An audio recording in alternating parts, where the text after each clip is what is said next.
오늘 우리에게 주시는 하나님의 말씀은 갈라디아서 5장 1절 말씀입니다. 그리스도께서 우리를 자유롭게 하려고 자유를 주셨으니 그러므로 굳건하게 서서 다시는 종의 멍에를 매지 말라. 아멘.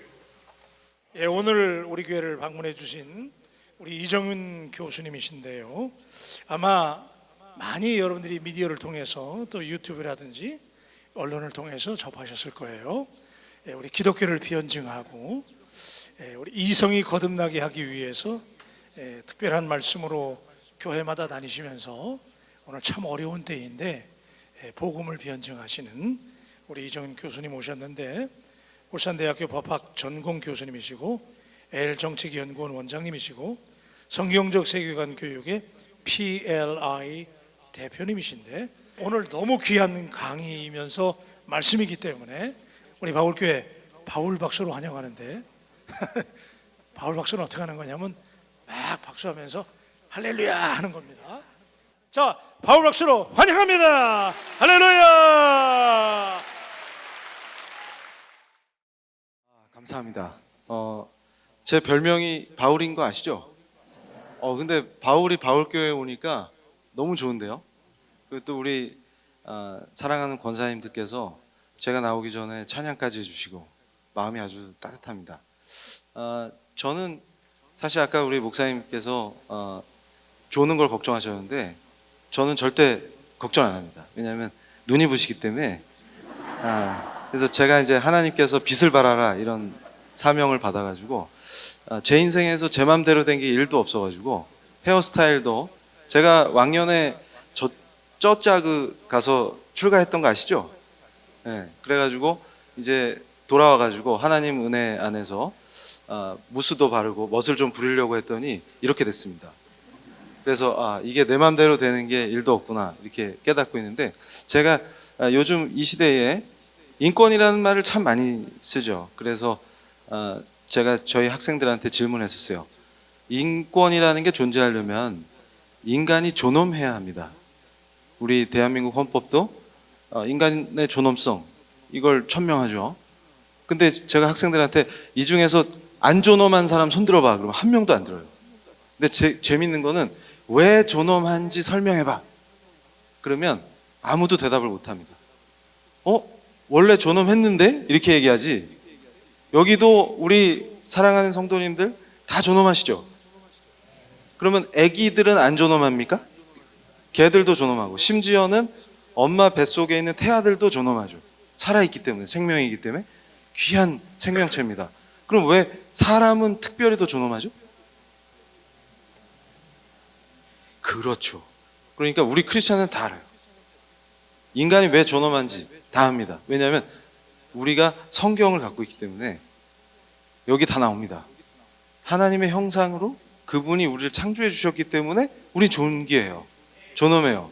그러니까 제가 충격을 받는 게 뭐냐면, 제가 법철학자인데 모든 어떤 이 시대뿐만 아니라 인간이 굉장히 고통받고, 여러분 어떤 역사에는 인간이 마치 개나 고양이만도 못하게 정말 사람을 파리처럼 죽이는 시대들이 있죠. 그래서 시체가 막 산으로 쌓이고 뭐 혁명을 한다 이래가지고 사람을 막 죽이고 뭐 그런 역사들이 있습니다. 근데 그런 것들이 나타나기 직전에 항상 인류의 역사에서 동일한 원인이 발견돼요.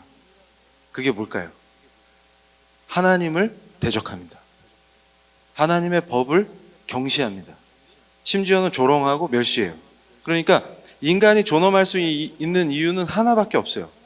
하나님께서 우리를 존귀하게 창조해 주셨기 때문이죠. 그 외에 다른 이유를 석학 누구한테 물어봐도 다 이상한 소리만 해요. 그리고 최근에는 또 저랑 헤어스타일 비슷한 분, 대형 서점에서 저랑 베스트셀러 1위를 놓고 막 경쟁한 분이 있어요. 누군지 아시죠? 그래서 제가 절대 한복을 안 입습니다. 근데 일단 저는 외모 사역자이기 때문에 다 알아보세요. 잘생기면 이정훈 교수, 아니면 땡땡 이렇게. 그래가지고 그분도 철학자인데 저는 법철학자예요. 그래서 법 플러스 철학, 골치 아픈 건 다 합쳐놨어요.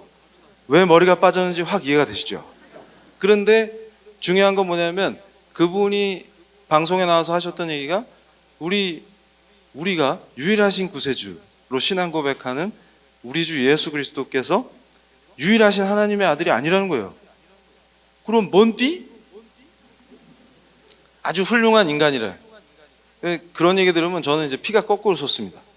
근데 중요한 거는 독일에서도 나치가 등장하고 히틀러가 나올 때 교회들이 미쳐가지고 우리 주 예수 그리스도를 향해서 유일하신 구세주, 나의 왕, 나의 주.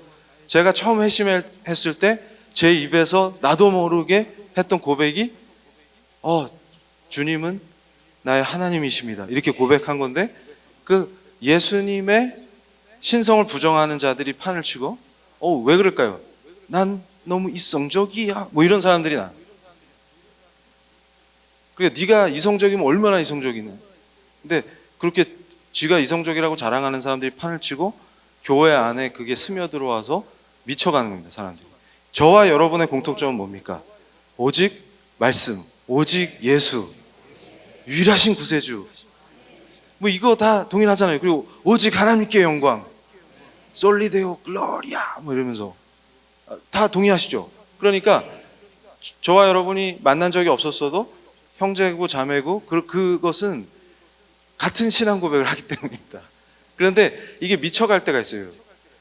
그리스도인이라고 하는 사람들조차도 예수님 말고 다른 길도 많고 예수님은 하나님의 아들이 아니고 그냥 멋있는 사람이야.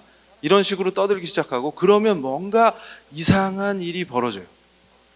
근데 저는 지금 걱정하고 있는 것이 여러분 생각해 보세요. 지금 우리 권사님들이 제가 나타나기 전에 찬양해 주시니까 마음이 따뜻해지죠. 이유가 뭐냐면 우리를 위해서 늘 기도해 주시는 어머니가 계신다는 게 고향 교회에서 늘 우리를 위해서 기도해 주시는 어머니 생각하면 마음이 따뜻해지죠. 근데 결국은 그 어머니의 기도를 들으시는 분이 하나님이시잖아요. 그런데 저는 이제 그렇게 해서 키워놨더니 이 장성한 아들이 어머니를 멸시하고 그 어머니가 늘 부르짖는 하나님을 조롱하고 대적한다고 생각해 보세요. 끔찍하죠? 근데 우리 대한민국이 어떤 나라입니까? 특별히 하나님의 은혜로 식민지 기간에도 교회가 부흥하고 그 가운데서 하나님의 말씀이 증거되고 그 가운데서 나라는 망했지만 더 많은 사람들이 복음을 듣고 변화돼서 하나님을 찬양하는 그런 나라였죠. 하나님을 경배하고. 그런데 이제 어떻게 됐습니까? 풍성하게 주신 하나님의 은혜 안에서 오히려 하나님을 조롱하고 하나님을 대적하고. 그래서 제가 기가 차서 우리 학생들이 그래요. 왜 존엄한지를 설명하지 못하다가 하나님이 우리를 존귀하게 창조해 주셨고 그분의 형상에 따라서 그게 인권의 출발이다. 그러니까 저는 깜짝 놀랍니다. 인권도 자유민주주의도 그 정신이 전부 다 성경에서 나왔어요. 그리고 여러분 요즘 차별금지법을 만든다 난리인데 교회들마다 또 난리죠.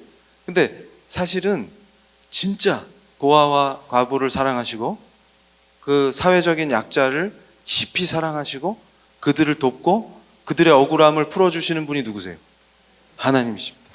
그러니까 사실은 모든 인권과 자유민주주의의 기초, 그 정신들, 그런 원리들, 이념들 이런 게 다 어디서 나왔어요?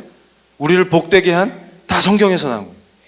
근데 이제는 그 성경을 공격하고 그 하나님을 대적하고 그 하나님을 공격하는 게 인권이라고 하는 이상한 시대에 돌입했습니다. 제가 깨달은 게 있어요. 연구를 하다가 여러분 미국에서 예수 잘 믿는 걸로 유명하던 나라였는데 사람들이 다 미쳐가지고 어떤 벌판에 젊은이들이 모여서 옷을 벗고 춤을 추면서 며칠 동안 축제를 하는 거예요. 거기서 마약을 먹고 음란한 행동들을 하고 막 난리가 났어요. 어떻게 생각하세요? 그게 인권일까요?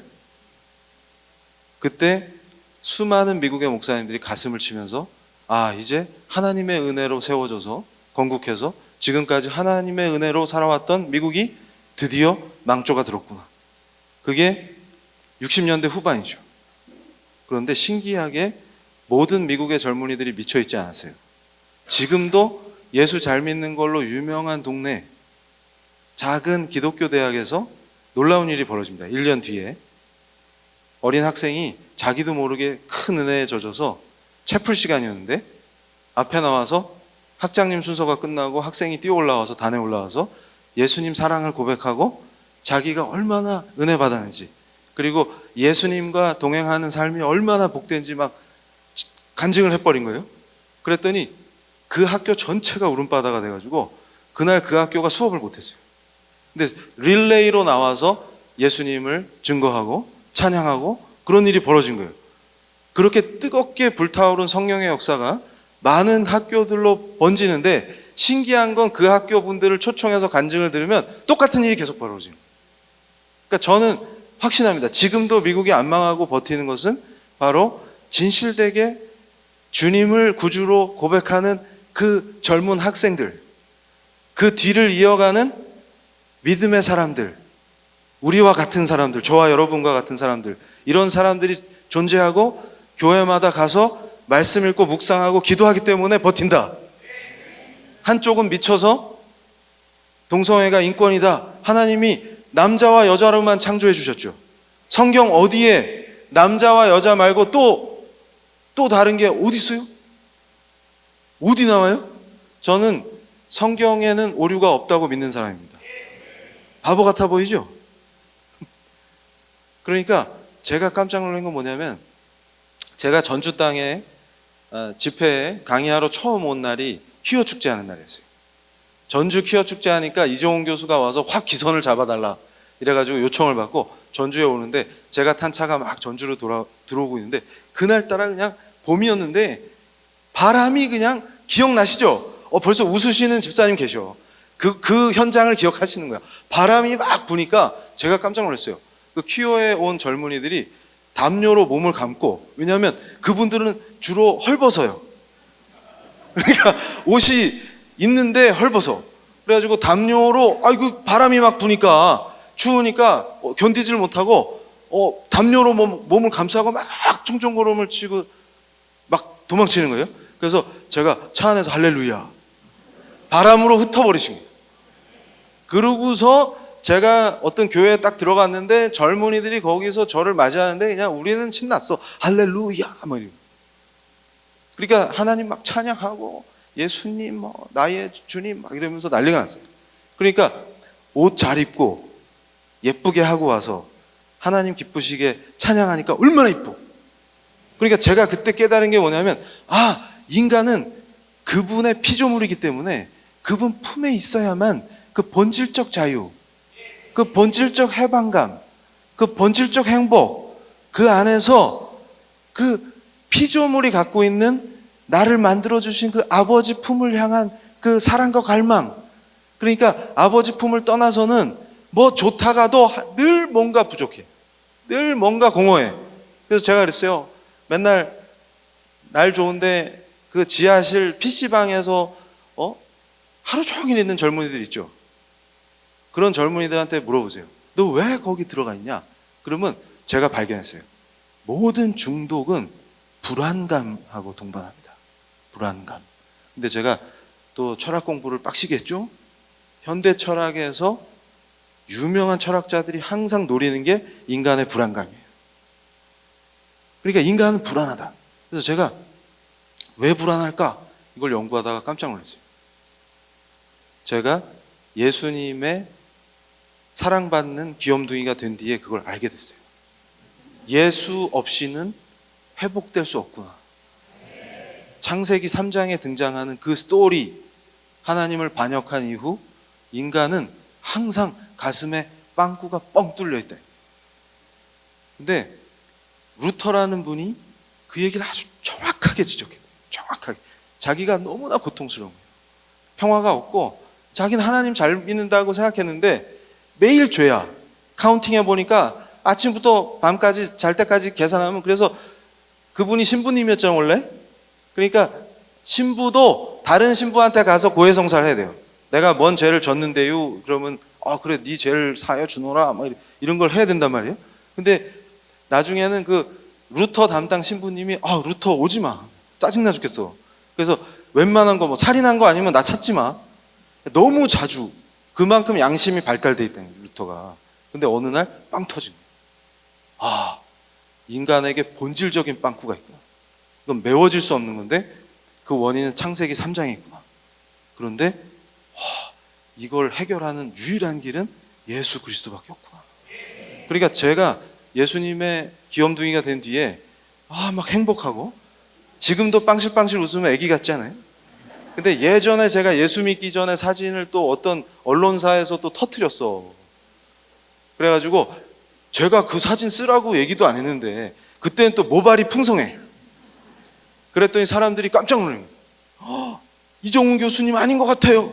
지금도 저희 대학 홈페이지에 보면 제가 머리 길었을 때 사진이 나오거든요. 그래서 이정훈 교수가 가짜다 이러는 거예요. 왜? 울산대 교수가 아니다. 그래서 왜? 그랬더니 사진에 머리가 있다. 처음부터 이랬던 건 아니다. 제가 그랬습니다. 그래가지고 눈이 쫙 째졌는데 저도 깜짝 놀랐어요. 왜냐하면 가슴에 빵꾸가 뚫려 있어요. 근데 그 빵꾸를 메워줄 길이 없어요. 근데 지금 이 시대에 젊은이들을 유혹하는 것들 있죠. 그리고 좀 난 너무 똑똑해 이런 애들을 유혹하는 거는 현대 철학, 다양한 것들이 뭘 얘기해 주냐면 내가 너의 그 빵꾸를 메워줄게. 이렇게 얘기하면 인기가 생겨요. 사람들이 거기 몰려가죠. 그런데 다 헛짓이다. 그래서 제가 그거를 빵꾸 이론이라고 불러갖고 초창기 사역할 때 젊은이들 정신을 많이 차리게 했어요. 그래서 가슴에 빵꾸를 메워보겠다고 자꾸 뭔가를 찾아다니면 카드가 빵꾸 납니다. 그리고 자꾸 술을 먹어요. 그러면 위장이 빵꾸 납니다. 근데 그렇게 해갖고는 절대 그 빵꾸가 안 메워져요. 새로운 빵꾸가 뚫려. 그래서 저는 예수밖에 답이 없구나. 그 관점에서 여러분 PPT를 봐주세요. 지금 우리나라가 어떤 위기에 직면해 있느냐. 사실은 우리나라만의 문제가 아닙니다. 지금 20세기에, 지금 21세기죠? 20세기의 가장 큰 문제가 제가 한 얘기가 아니라 세계적인 역사학자 중에 제가 좋아하는 펄 존슨이라는 분이 있어요. 그래서 저분은 기독교의 역사라는 책도 쓰셨고, 유대인의 역사라는 책도 쓰셨고, 미국인의 역사라는 책도 쓰셨고, 하여튼 기라성 같은 분입니다. 그래서 제가 이 하나님 믿기 전에도 기독교의 역사를 알아야지 할 때 저분 책도 보고, 유대인들의 역사에 대해서, 구약에 대해서 알고 싶을 때 구약 말씀도 읽고 저분 책도 읽고 막 그랬었어요. 그런데 저분의 명저 중에 20세기를 진단할 때 모던 타임즈라고 하는 책은 탁월한 명저입니다. 지금 2권으로 번역돼서 한국어로 번역돼서 지금 출판이 되어 있는데, 저분이 얘기하신 것 중에 항상 여러분 히틀러가 등장해가지고 유대인을 얼마나 학살했어요. 사람을 얼마나 죽였습니까? 그것도 아주 인간이 같은 인간한테 어떻게 저런 짓을 하지? 이런 일이 벌어졌죠. 그리고 스탈린이 등장해서, 여러분 우리 권사님들, 장로님들 잘 아시겠죠? 소련이라는 나라가 있었어요. 예전에 망하기 전에. 스탈린이라는 사람이 수용소를 만들고 사람들을 얼마나 많이 죽였습니까? 그리고 멀리 갈 것도 없이 우리 이웃나라 중국이 공산혁명 한다고 마오쩌둥이라는 사람이 나타나서 공산혁명 할 때 그 유명한 교수가 있어요. 네덜란드 출신인데 홍콩 대학에, 지금 홍콩에 있는데 괜찮은가 모르겠어요. 그 디케터 교수라는 사람이 있는데 그 사람이 마오를 연구했는데, 중국이 얼마나 커요, 땅덩어리가. 그 대륙을 누비면서 또 중국 공산당들이 방해하죠, 연구를. 근데 그 고난을 이기면서 마오에 대한 연구를 완성했어요. 근데 그분이 공식적으로 집계를 해보니까 마오가 죽인 사람이 7천만 명이 넘었어요. 그러니까 우리 대한민국 인구보다 많은 수를 죽인 거예요. 충격을 받는 거예요. 그래서 할아버지가 팔에 힘이 없어가지고 문화혁명 기간에는 국을 늦게 푼다고 때려 죽이고. 그러니까 뭐냐면 나하고 다른 의견을 갖고 있으면 힘들게 굳이 설득할 필요 없이 죽이면 돼요. 왜 힘들게 설득해요? 죽이면 되는데. 그런 정신 나간 시대가 있었습니다. 그걸 바로 펄 존슨이 강조하는 거예요. 왜 이렇게 됐냐? 인간이 같은 인간을 어떻게 파리처럼 죽일 수가 있냐? 이런 시대가 어떻게 가능하냐? 근데 여러분 생각해 보세요. 20세기는 어떤 시대입니까? 과학이 발달하고 인간들이 자신감에 넘쳤죠. 인류는 진보한다.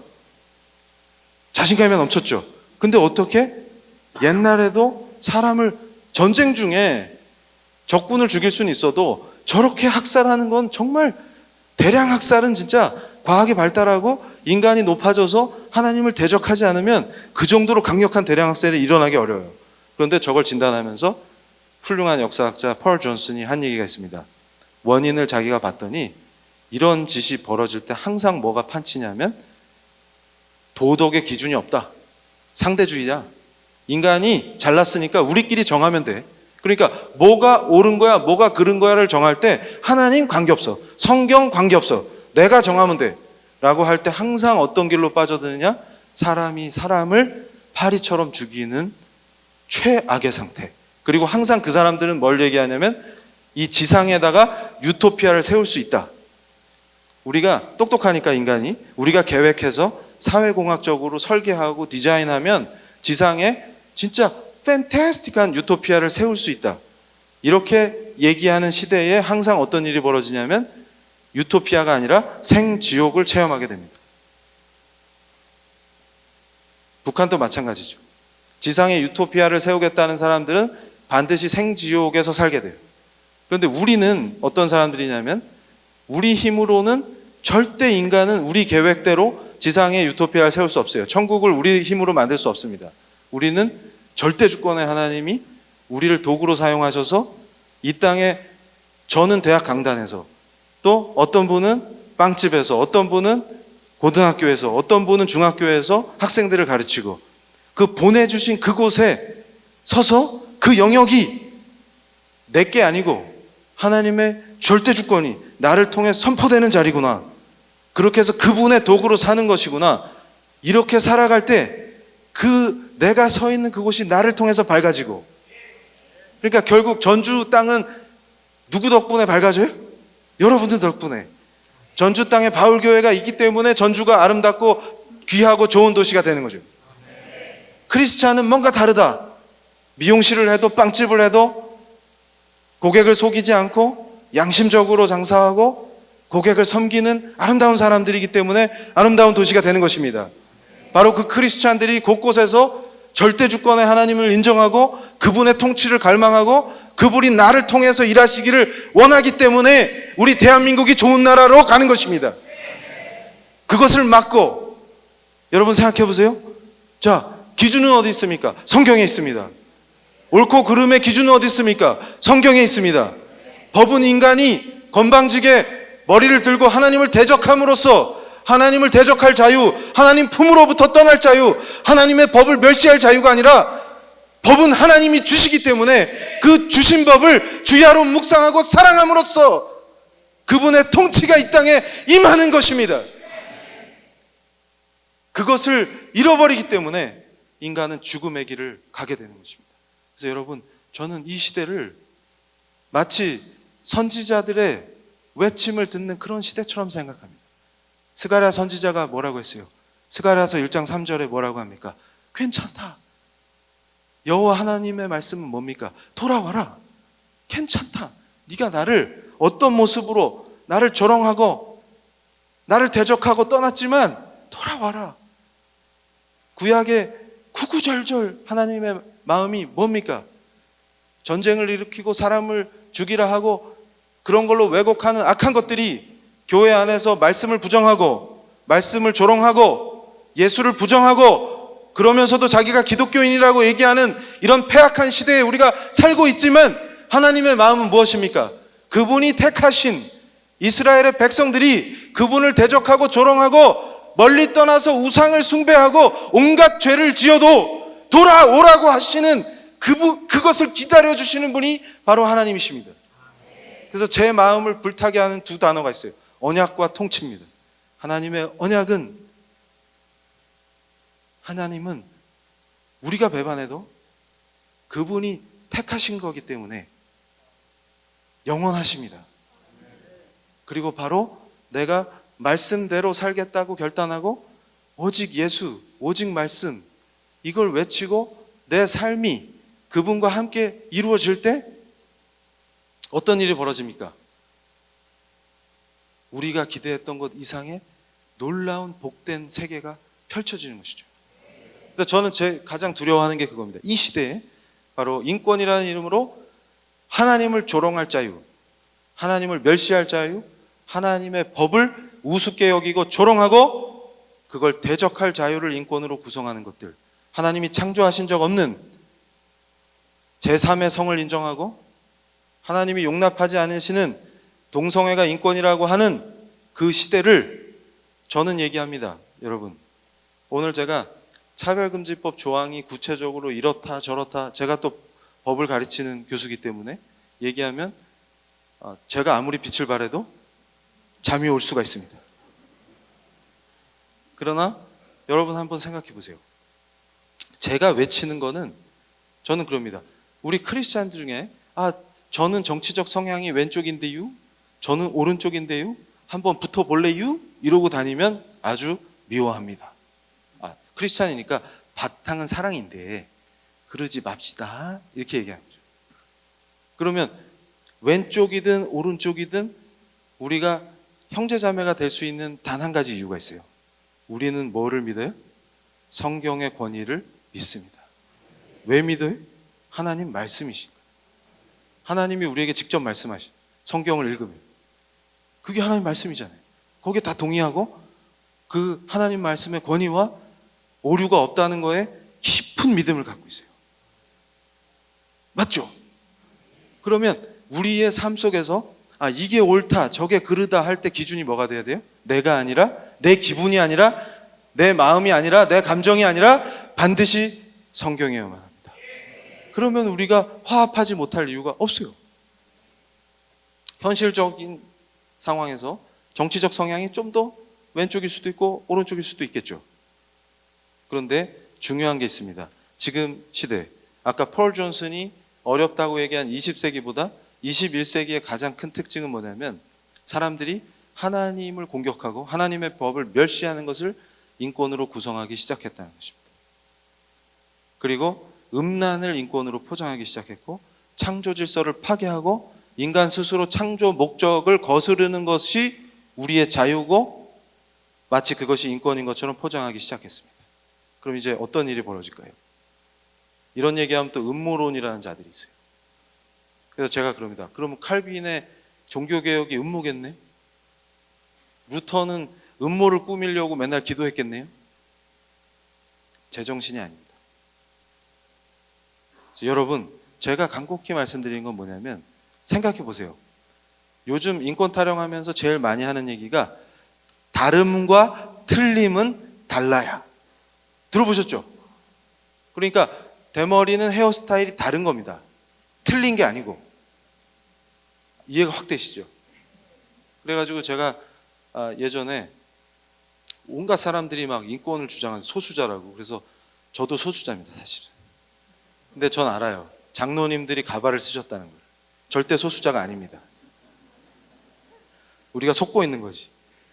그런데 중요한 거는 수가 많냐 적냐로 정하는 게 아니고, 여러분 생각해 보세요. 자, 다름과 틀림이 있죠. 대머리는 다른 거예요.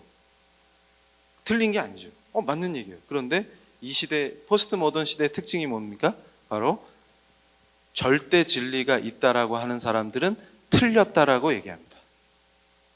이 시대 법의 흐름은 뭐냐면, 여러분 생각해 보세요. 자, 다름과 틀림인데 그러면 마치 다양한 사람들이 평화롭게 공존하자 이렇게 얘기하는 것 같죠. 근데 그 이면에는 뭐가 있냐면 대머리는 틀린 거야. 근데 대머리가 아니라 성경이 오류가 없다라고 믿는 사람들은 틀린 거야. 그러니까 니들이 고쳐야만 해.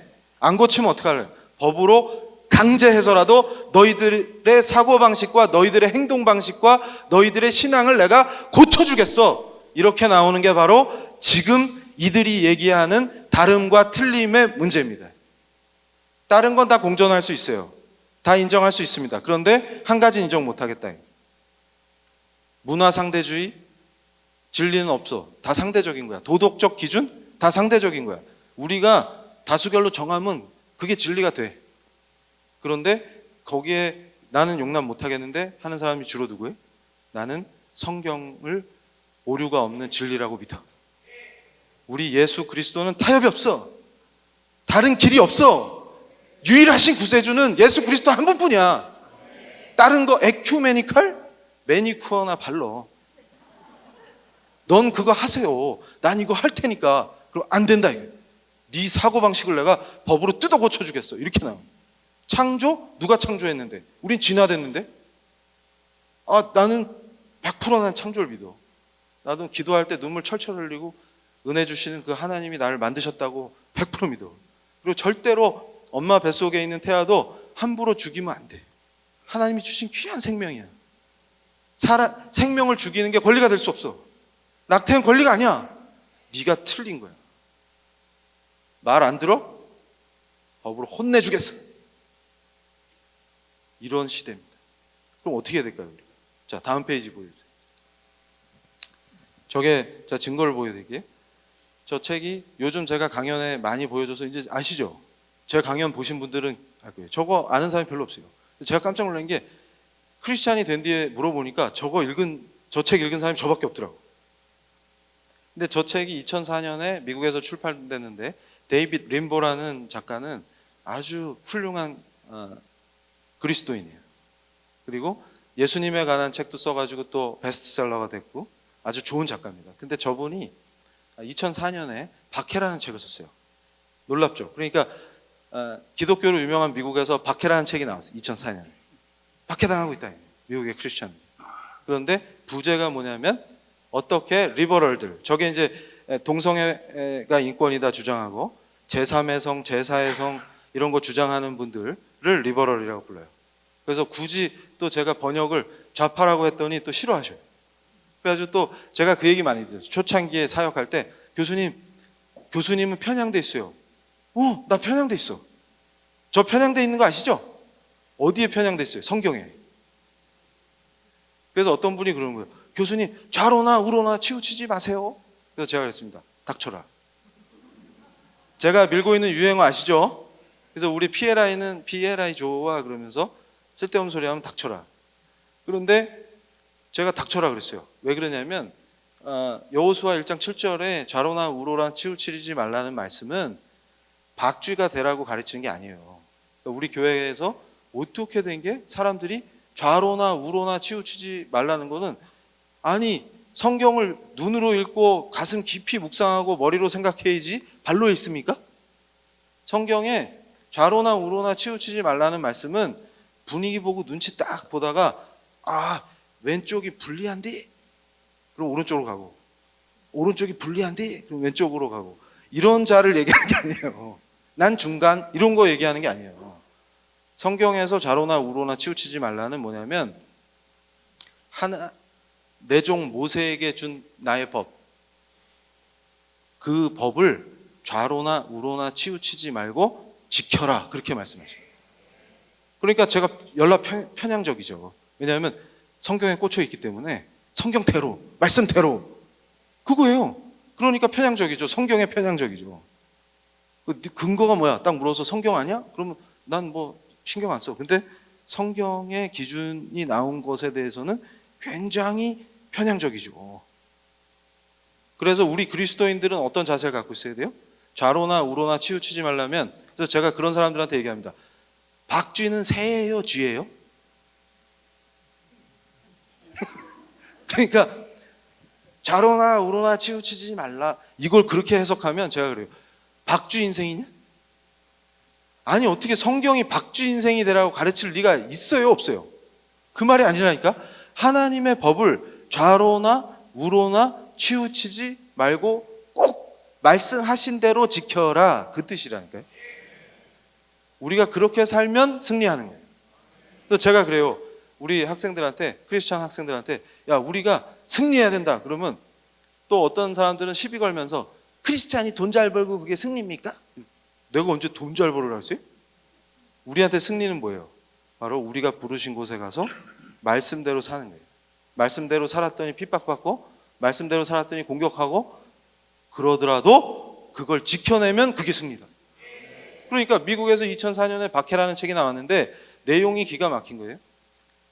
법으로 크리스찬들을 괴롭히고 정책으로 크리스찬들이 자기 양심대로 말씀대로 사는 것을 법이 금지하고 공격하기 시작했다. 근데 이것을 전략적으로 작전을 짜서 공격해 들어오기 시작했다. 그래서 저걸 열심히 공부한 다음에 2005년부터 실제로 전략가로 등극해서 우리 교회를 핍박한 사람이 누구예요? 이정훈 박사라고 있어요. 요새는 외모 사역자로 알려졌어요. 그래서 송중기랑 구별이 안 된다 이런 설이 있고, 그래서 송중기가 대머리가 되면 이정훈 교수처럼 된다 뭐 이런 설이 있고. 믿음이 없으시네. 바로 그 사람이 그런 걸 했어요. 그게 누굴까요? 그 이정훈 박사가 이정훈 박사예요. 그래서 제가 며칠 전에 평택 성시화에 특강을 하러 갔는데 어떤 목사님이 저한테 쑥 다가오시더니 이 교수 나 기억나요? 이러시는 거예요. 기억날 수가 없죠. 제가 얼마나 많은 분들을 만나는데. 그래서 잘 모르겠는데 그랬더니 내가 한국교회에 이 교수를 처음 소개한 목사요. 딱 이러시는 거예요. 김철령 목사님이에요. 와, 날짜까지 기억하시면서 우리 스태프들이 같이 있었거든요. 소름이 돋아. 날짜까지 기억하시면서. 그게 뭐냐면 여러분도 아마 기억하실 거예요. 2008년도에 종교 편향 방지법이라는 게 난리가 났었어요. 전국의 스님들이 들고 일어나고 불교도들이 들고 일어나서 이거 우리 교회만 감싸고 기독교 편향적인 나라가 됐다. 난리 난 적 기억나세요? 여기는 인터넷이 잘 안 되지 않죠. 네. 그런데 2008년이면 너무 먼 과거니까 생각이 안 나실 수도 있죠. 그때 난리 났었어요. 그래가지고 종교 편향을 막는 법을 만들자 이래가지고 그 법이 통과되기 직전까지 갔었어요. 근데 그 법의 진짜 이름은 국가공무원법 개정안이었어요. 근데 그걸 제가 2007년에 제가 기획했어요. 그래서 어떤 기독교 언론사를 표방하는 애들이 그거 이정훈 교수가 한 거 아닌데 자기가 했다고 거짓말했다 이래가지고 제가 증거를 내놨어요. 그 당시에 불교계 신문에서 그걸 보도했어요. 뭐냐면 이정훈 박사가 자기가 기획해놓고 1년 뒤에 그게 위헌이라고 주장한다. 그러니까 그걸 법을 기획한 사람이니까 조계종은 새겨 듣자. 왜냐하면 그때는 제가 회심한 걸 몰랐어. 그러니까 이게 뭔 소리야? 그러니까 제가 2007년에 3대 입법과제 그래서 우리 교회를 싹 쓸어버릴 수 있는 법을 3개를 기획해 놓고 그랬더니 교회를 싫어해서 무너뜨리고자 하는 분들이 만세를 불렀죠. 야, 잘 만들었다. 이거 진짜 하면 저놈들 혼 좀 내주겠는데? 절대 진리가 있다고 까부는 애들, 성경이 그 기준이어야 된다고 생각하는 사람들, 옳고 그러면 모든 기준은 성경에 있고 하나님의 법은 절대 주권의 하나님의 법이기 때문에 우리의 목숨과도 같다고 하는 그 사람들이 혼나는 꼴을 좀 보고 싶다. 이런 사람들은 다 기뻐하는 거예요. 그래가지고 제가 그거 기획해놓고 쉬러 절에 들어갔다가 그 이후에 회심한 거 아세요? 그 스토리 잘 아시죠? 여기서 또 하면 너무 지루해. 너무 잘 알려진 스토리라. 그런데 보세요. 바로 그자가 저예요. 그런데 2008년 3월에 제가 울산대학의 전임 교수로 부임을 했어요. 그래가지고 그 김철령 목사님과의 통화가 딱 기억이 났어. 그때 그 목사님! 왜 그랬냐면 제가 연구실에서 울면서 기도했어요. 제가 디자인한 법이기 때문에 그게 통과되면 어떤 효과를 나타내는지 제가 제일 잘 알죠. 근데 그때가 제일 은혜 받을 때 아닙니까? 막 회심해갖고 7월 여름에 회심해서 9월에 세례 받고 다음 해 3월에 교수가 됐는데 이제 부임해서 연구실에 앉아 있는데 얼마나 은혜를 받겠어요. 매일같이 은혜 받을 때요. 그런데 그 법이 통과되게 생겼어. 제가 얼마나 울면서 기도했겠습니까? 근데 연구실 전화가 따르릉 울리는 거예요. 딱 받았더니 이 교수, 당신이 기획한 법이 드디어 결실을 보게 됐어. 3개 중에 하나가 지금 통과되기 직전이야. 그러니까 서울에 와서 근대 불교 100년을 기념하는 대형 학술대회를 하니까 동국대학교에 와서 당신이 발표를 해줘. 이 법이 꼭 통과돼야 된다고. 그래서 제가 할렐루야 이러면서 알겠습니다 이러고 전화를 딱 끊고 논문을 쓰기 시작했어요. 그래서 제가 지금도 논문을 쓰지만 연구하면서 앉은 자리에서 탈고한 논문이 그게 처음이자 마지막. 일필휘지. 그래가지고 딱 완성을 했다. 거기에 3가지 근거를 들어서 이 법은 위헌이다 이렇게 썼다. 그러고서 불교신문사에서 저한테 원고를 미리 달래요. 보도해야 되니까. 그래서 학술대회 전날인가 전전날 원고를 줬어요. 그랬더니 난리가 났어, 보도가 돼. 동국대에 갔더니 그 학술대회장에 조계 좀 큰 스님들이 앞자리에 앉아 있는 거야. 이 박사 뭐라 하나 보자 이러고. 와, 그래가지고 제가 서울 가면서 제 아내에게 전화를 했습니다. 오늘 순교할지 모르니 기도를 빡세게. 내가 교회에 진 빚이 많기 때문에 오늘 목숨을 걸고 터뜨리겠다. 그래서 위원이라고 담대하게 했어요. 그랬더니 또 신기한 게 그 교수 불자회 회장 헌법 교수님이 내 편을 드는 거야. 맞아요. 이 교수 말이 맞아요. 이거 통과되면 불교에도 해가 돼요. 그래서 제가 그럽니다. 지금 차별금지법 통과되면 불교도 피해를 입어요. 실제로. 그래가지고 위헌이다 한 게 몇 다리를 거치고 해갖고 무력화됐어요. 또 제가 워낙 젊은 나이에 전임 교수가 돼갖고 학생들이랑 그 발표하고 내려와서 예비군 훈련 받고 있었어요. 근데 갑자기 중대장님이 막 뛰어오면서 저 높은 곳에서 전화가 왔습니다. 반말로. 지금 제가 좀 각색한 거예요. 그래가지고 딱 받았더니 중대장은 제가 학생인 줄 알았더니 당신 교수야? 이래서 네. 그랬더니 받아봐. 그래서 딱 받았더니 예비군 훈련 갈 때 그거 내고 들어가잖아요. 핸드폰. 그랬더니 저 윗동네에서 전화가 왔더니 그래가지고 원고를 빨리 보내세요. 그래서 뭐 저차 해갖고 그래서 당신들의 브레인이었던 이정훈 박사가 이게 위헌이라고 한다 해가지고 그거를 교계신문에 알린 분이 김철영 목사님. 그래서 목사님이 근데 교수님은 그때 불자셨는데 왜 이렇게 담대하게 위헌이라고 꼬치꼬치 따지셨어요? 그래서 제가 그랬어요. 회심했었어요. 말을 안 해서 그렇지. 그러니까 그때 말 안 한 게 얼마나 좋았어요. 그래서 그 목사님이 더 은혜를 받으시고 그 현장에서 그래가지고 그 목사님이 세계 성시화 운동본부에서 활약하시는 분인데 인사말 하실 때 저 대머리 저 교수가 나랑 2008년에 그런 인연이 있어요 이러면서 지금은 유명해서 교회에서 모르는 사람이 없는데 그때 내가 글을 써서 처음 알렸어요. 저 사람의 존재를 이런 거예요. 그런데도 지금까지도 저를 음해하는 자들이 있어요. 다 증인들이 살아있는데도. 근데 그게 중요한 게 아니라 저는 여러분 확신이 안 서십니까? 주변에 그러세요. 하나님 살아계신 거 못 믿겠냐? 대머리 교수가 있다. 저 사람을 보고도 못 믿겠냐? 한번 그래 보세요. 그러니까 제가 지금 여기서 드리고 싶은 얘기는 바로 저 같은 교수들이 캠퍼스에서 나 트랜스젠더 될래 하는 학생을 만나면 어떻게 해야 될까요? 그래 얼른 가서 잘라라 이렇게 할까요?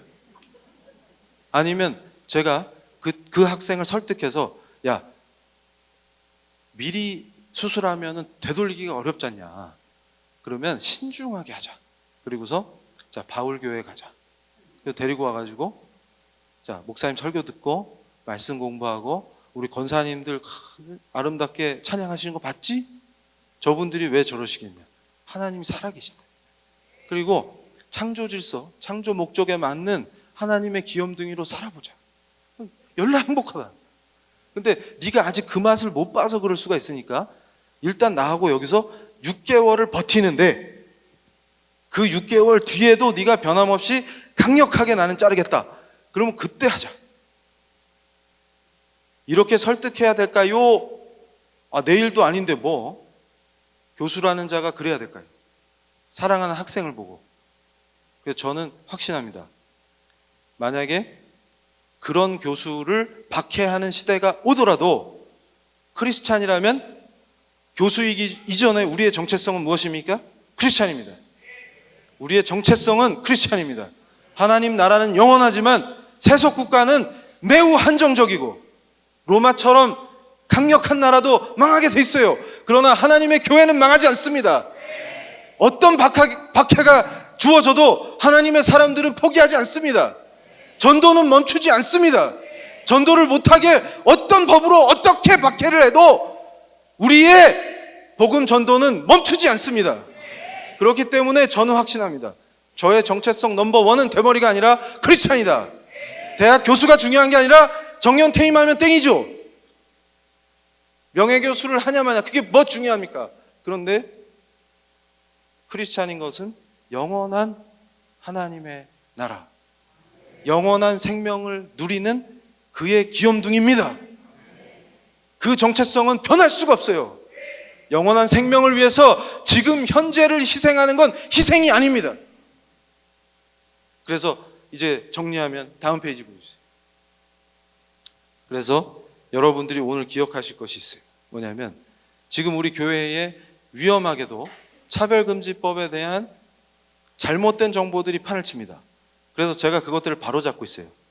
지금 실제로 존재하는 위험만 얘기해도 훨씬 위험한 법인데 이걸 막 뻥튀기해서 얘기하다 보니까 가짜 뉴스로 몰리는 거예요. 그래서 저는 말씀드립니다. 정확하게 알고 있어요. 그래서 지금 우리 교회에서 많은 잘못된 정보들이 돌아다니지만 제가 정확하게 정리를 해드릴게요. 근데 별로 안 걸립니다. 1분 안에 정리. 제가 그래서 1분 정리 교수라고. 항상 23가지의 차별 사유가 있어요. 근데 지금 우리 교회를 떠도는 잘못된 정보 중에는 그 중에 한 가지만 해당되면 다 처벌된다! 이러면서 난리가 났어. 근데 이 법은 처벌을 위한 법이 아닙니다. 차별에 해당될 경우 그걸 시정하는 데에 포커스를 맞추는 법이에요. 그래서 간단하게 말씀드리면 예를 들어서 목사님이 반동성애 설교하면 처벌된다. X입니다. 근데 목사님이 설교하신 그 설교 내용을 유튜브나 교회마다 요즘 다 방송국이 있죠. 그러니까 저기서 통제하는 거는 신문, 방송, 유튜브, 인터넷 이런 것들입니다. 그러니까 결과적으로 목사님 설교가 위축되고 제재받게 되는 것이죠. 그러나 설교 자체를 직접 규제하는 법은 아니에요. 그리고 형사처벌을 목적으로 하는 게 아니라 차별을 시정하는 데 목적이 있습니다. 근데 중요한 것은 제가 지적하는 건 뭐냐면 오늘 본문 말씀이 뭐예요? 다시는 종의 멍에를 매지 말라.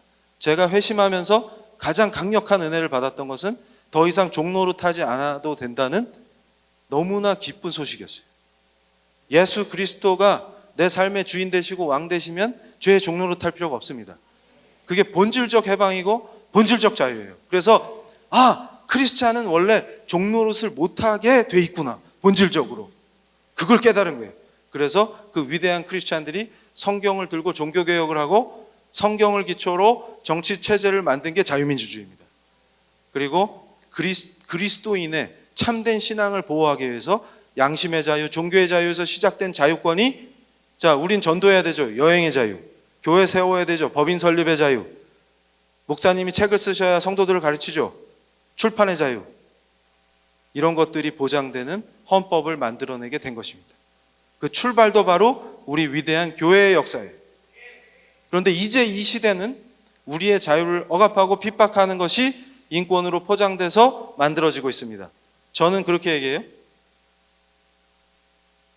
LGBT, 레즈비언, 게이, 트랜스젠더 등등등 이런 분들을 우리가 혐오하고 괴롭히자는 말이 아닙니다. 실제로 차별을 하자는 말이 아니에요. 우리가 섬기고 복음을 전해야 될 분들이 맞죠. 그러나 그것을 미화시키거나 마치 권장해야 되는 것으로 포장할 수는 없습니다.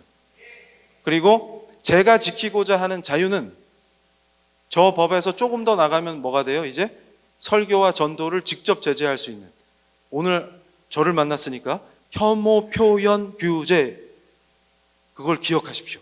혐오 표현 규제, 그건 표현을 직접 규제하기 때문에 목사님 설교와 전도를 규제할 수 있어요. 지금 정의당 안에는 들어있지 않지만 국가인권위원회가 보여준 평등법 시 안에는 들어가 있습니다.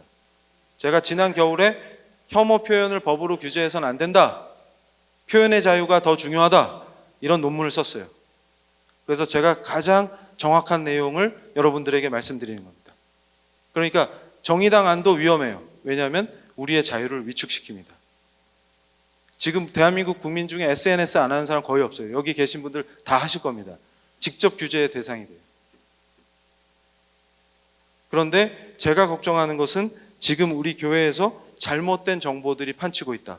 그래서 23가지 차별 사유에 해당된다고 해서 무조건 금지되고 제재당하는 게 아니라 4개의 영역을 만들어 놓고 저 영역에 해당될 때만 제재받습니다. 그래서 지금 교계에 잘못 퍼져 있는 내용 중에 목사님이 게이 커플 주례를 거부하면 처벌된다, 이런 말이 어떤 변호사가 한 말 때문에 퍼져 있어요. 그래서 많은 목사님들이 잘못 알고 그걸 설교하셨다 피해를 입고 있죠. 그건 목사님들 잘못이 아닙니다. 절대 목사님들 비난하시면 안 돼요. 왜냐하면 목사님들이 법률가가 아니시잖아요. 법률가가 해준 얘기를 듣고 하셨기 때문에 절대 실수하신 게 아닙니다. 그런데 중요하게 제가 정정하는 건 뭐냐면 주례 거부했다고 처벌되는 게 아니에요. 왜냐하면 교회에서 주례해 주는 거는 용역이 아닙니다. 해당이 없어요. 그런데 문제는 뭐냐면 목사님의 설교가 위축됩니다. 표현의 자유가 완전히 제한돼요. 왜냐하면 내가 혹시 이 말 했는데 우리 교회 인터넷 타고 나갔다가, 혹시 우리 교회도 요즘 유튜브 많이 하죠. 유튜브 통해 나갔다가 문제되는 거 아니야? 이러면 설교 준비하시다가 막 고치시겠죠. 이게 뭐예요? 표현의 자유가 침해되는 겁니다. 그리고 지금 당장 정의당 안만 있는 게 아니라 새롭게 법안들이 또 나올 거예요. 그때 제가 걱정하는 바로 그 혐오 표현 규제가 당기면 광장에서 외치는 것도 제재할 수 있어요. 그러면 광장에서 전도하거나 거리 설교하거나 이럴 때 제재를 당할 수가 있습니다.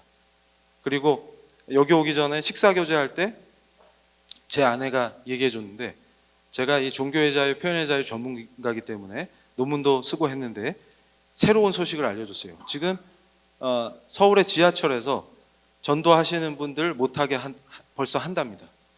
법도 아직 나오지도 않았는데. 근데 원래는 우리나라 대법원 판례가 전도자를 존중해요. 종교의 자유가 중요하기 때문에. 근데 이미 이렇게 바뀌고 있습니다. 그래서 저는 자유롭게 전도할 수 있는 나라, 자유롭게 말씀 선포할 수 있는 나라, 자유롭게 복음을 전할 수 있는 그 자유를 지켜야 된다고 이 자리에서 말씀드립니다. 자, 다음 페이지, 마지막 페이지 넘겨주세요. 자, 이게 누구냐면 미국의 유명한 신학자예요. 데이비드 웰스라는 분입니다. 제가 이분을 좋아하는데 제가 그 얘기를 해드릴게요. 한번 세계 침례교 한인 대회가 열린 적이 있었어요. 한국에 오신 유명한 침례교 선교사님이 말콤 패닉이라는 분이 있었는데 그분을 기념하는 행사가 열렸습니다. 그때 제가 특강 강사로 초청이 돼서 강연을 할 때 우리 성도님들을 뜨겁게 행복하게 만들어드린 스토리가 있는데, 뭐냐면 남북전쟁 이후로 이게 종교사회학 하는 교수들이, 그 사람들은 신앙이 없어요. 그러니까 마치 교회가 무슨 회사인 것처럼 어떤 회사가 흥행에 성공했냐, 어떤 회사가 망했냐, 이거를 분석한 거예요. 그래서 미국에 있는 여러 교단들을 어느 교단이 흥했고 어느 교단이 망했고 이걸 이제 분석한 거예요. 그 연구를 제가 소개하면서 신기하죠. 남북전쟁이 끝났는데 북부가 이겼죠. 북부가 경제력도 좋고 당시 상황이 더 좋았어요. 남부는 전쟁으로 황폐화돼서 어려운 상태예요. 주로 농장이 많았기 때문에 굉장히 생활이 어려웠습니다. 근데 신기한 현상이 일어났어요. 북부는 살기도 좋고 좋은데 사람들이 자꾸 자유주의 신학에 물드는 거예요. 성경엔 옳은-추성이고 우리 마음대로 해석하면 그게 좋은 거야. 시대 정신에 맞게 바꾸자 우리가. 이런 열풍이 일어나고, 그게 항상 뭐예요? 난 소중하니까. 누가 안 소중하대? 그래서 내가 잘났으니까 내 마음대로 성경을 내 마음대로 해석할 거야 라고 하는 자유주의 신학이 판치면서, 오히려 그러면 시대 정신에 맞으니까 많은 젊은이들이 교회로 몰려와서 교회가 부흥될 줄 알았대요. 근데 거꾸로 망했습니다. 근데 고집스럽게 말씀대로를 고수한 사람들은 승리했어요. 그러니까 저는 확신합니다. 우리 하나님께서 모든 거는 절대 주권은 하나님의 손에 달려있고 그분의 것이기 때문에 우리가 정하는 게 아닙니다. 우리가 할 일은 말씀대로 그분 품 안에서 그분을 증거하고 그분의 말씀대로 살아내는 것이죠. 그래서 바로 저 데이비드 웰스가 쓴 책 중에 제가 좋아하는 게 용기 있는 기독교예요. 이미 미국에서는 기독교인이 된다는 것은 이 시대에 용기가 필요하다, 이렇게 설명하는 거예요. 그러니까 이제 그런 시대 다 끝났다. 자, 이 동네에 내 영업장을 하나 오픈했는데 영업에 도움이 되니까 교회 나가자. 특히 정치인들 표 구걸해야 되니까 속으로는 안 믿는데, 그래서 어떤 분이 사관왕 될 뻔했죠. 이슬람 사원에만 등록하면 그랜드 슬램 달성하실 분 나왔었죠. 모르시나 봐. 등록 교인인데 봉은사도 나가시고, 그분 있었잖아요. 감리교 신자라고 주장하시는데 교회 등록도 하시고 봉은사에 나가서 동지에 팥죽도 만드시고 그러는 분. 이제 유교 서원에도 나가시고, 그 다음에 저기 이슬람 서원에만 등록하면 사관왕 그랜드 슬램 달성입니다. 그런 분 말고 또 젊은이들 중에 이성 친구 사귀러 교회 가야지 이런 애 말고, 왜냐하면 이제 크리스찬이라는 것을 당당하게 밝히면 득되는 시대가 아니라 오히려 용기가 필요한 시대에 우리가 직면해 있기 때문에, 저는 그래서 지금 모든 교회와 젊은이들에게 외칩니다. 오히려 지금 이 박해의 시대가 복이다. 누가 진정한 그리스도의 사람인지 드러나는 복된 시대다. 그래서 결론을 내겠습니다. 마지막 페이지. 이걸 보십시오. 제가 좋아하는 신학자예요. 아브라함 카이퍼라는 분인데, 저분은 탁월한 세계적인 신학자인 동시에 정치인이었고 목사님 출신인데 네덜란드에 수상을 하셨습니다. 그래서 미쳐가던 네덜란드를 바로잡고 바로 세운 분이에요.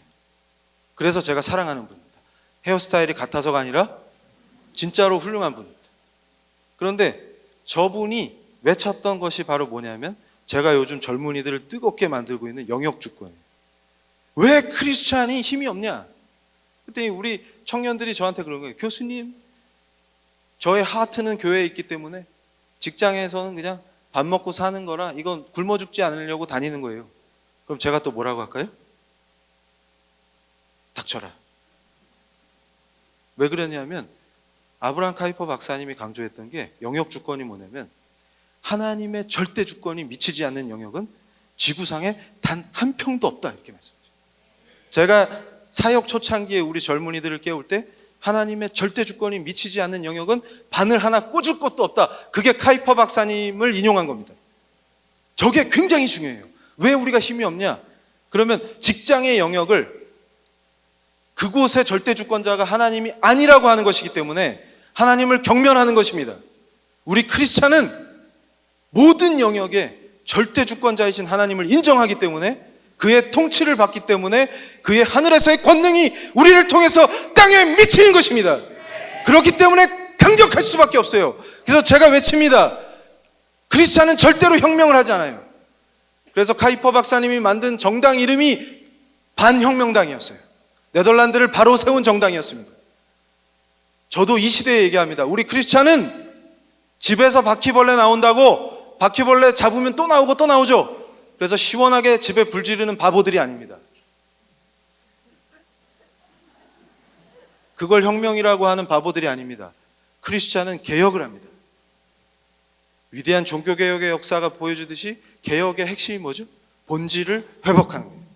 성경의 권위가 회복되는 것입니다. 교회의 개혁은 어설프게 교회를 사회주의화하는 것이 아니라 성경의 권위가 살아나는 것입니다. 그래서 본질은 철저하게 회복하고, 그것이 개혁이죠. 비본질적인 것은 혁신하는 것입니다. 우리가 크리스찬이라는 이름으로 왜 단합을 못합니까? 비본질적인 것을 내세워서 나는 너보다 더 경건해, 나는 너보다 더 숭고해, 이런 짓들을 하기 때문에 단합할 수 없는 것입니다. 이제 오늘부터 우리가 결단해서 본질을 뜨겁게 회복해서 내 삶 속에서 말씀의 권위가 회복되고, 말씀의 권위가 살아있는 말씀 중심의 교회로 거듭나서 개혁하고, 우리가 한 손엔 성경을 들고 지역사회로 나가서 지역사회에 어두운 곳이 있으면 우리가 빛이 되어주고, 부패한 곳이 있으면 소금이 되어줘서 사회 참여와 선교는 분리될 수 없다라고 하는 본질적인 우리 신앙의 본질을 회복하는 것입니다. 그러면 우리의 능력은 강력해지고 이 지역사회는 우리를 통해서 회복되는 것입니다. 이 대한민국도 크리스찬들이 빛과 소금으로 영역주권을 실천하면 위대한 나라로 다시 서는 것입니다. 우리가 무엇이 두렵습니까? 요한일서 5장 14절을 기억하십시오. 크리스찬의 담대함은 어디에서 나옵니까? 바로 우리가 잘났고 우리가 똑똑해서가 아니라 그의 뜻에서 구하기 때문에 우리는 그 어떤 두려움과 핍박 핍박과 박해를 이겨내는 강력한 능력자로 설 수 있는 것입니다.